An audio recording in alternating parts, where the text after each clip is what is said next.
Hey, thanks for joining us on this Sunday, the 6th day of November, 2022, 75 degrees in Phoenix.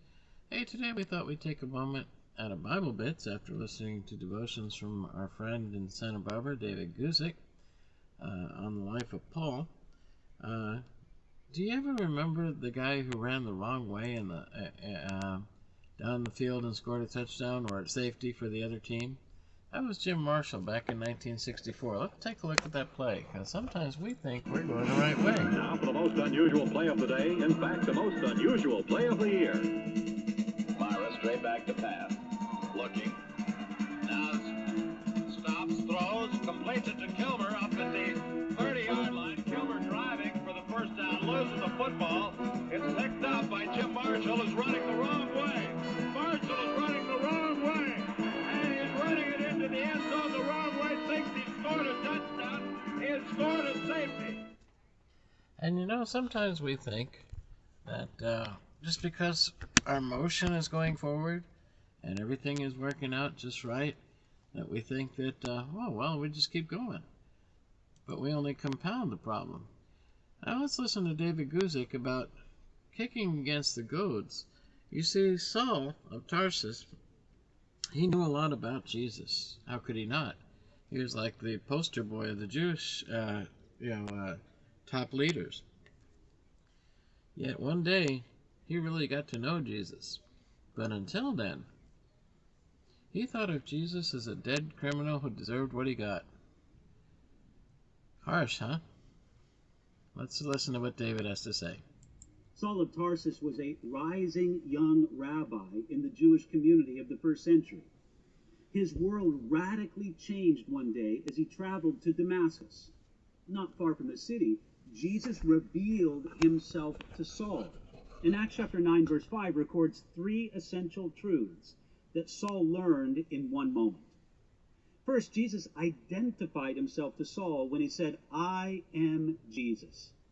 You see, at the time, Saul's life was consumed with a hatred of the followers of Jesus.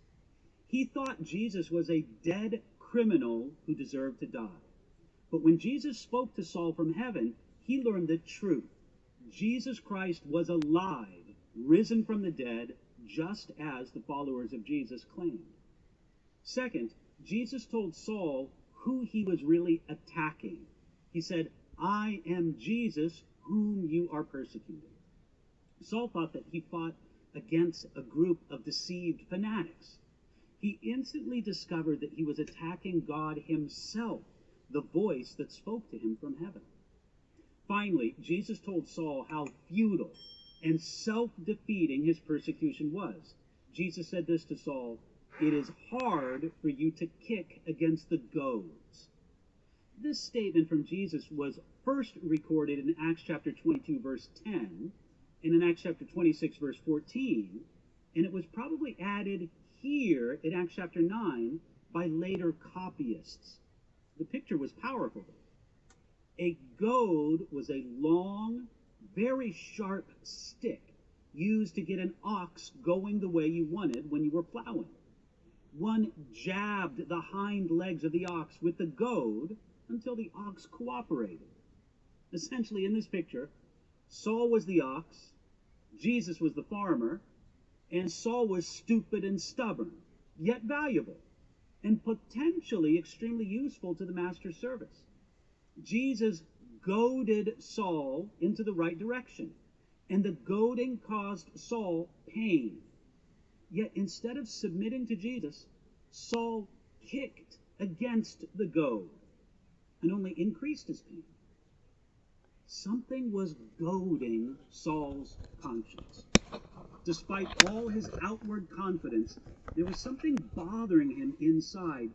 He kicked against it to be sure, but it was still there. That unease may have started with Stephen's prayer as he died, that the Lord would work in the lives of the persecutors. That's recorded at the end of Acts chapter 7. And how we should pray for those who wish to persecute us. Yet, we don't often. We don't fight against flesh and blood. We fight against evil and evil principalities of darkness. You know, here Jesus got Paul going in the right direction. And what he saw when he was collecting the coats at Stephen's martyrdom, it stuck with him. I'm sure that even the Pharisees, they knew deep down in their heart that Jesus was the Messiah. They just didn't want to give up their business.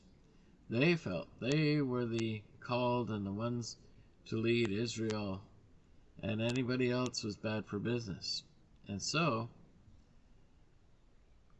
the one who really had zeal, the one who really wanted to follow God, well, Saul would be that man.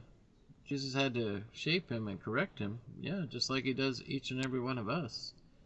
They come to him, we submit to him, and he sanctifies us, and then he makes us of use to him. In and of ourselves, no matter how great and studied and all the doctorate degrees that Paul had, he would have died and nobody would have known about him. It was Jesus who made him great in his suffering as he learned to serve the Lord.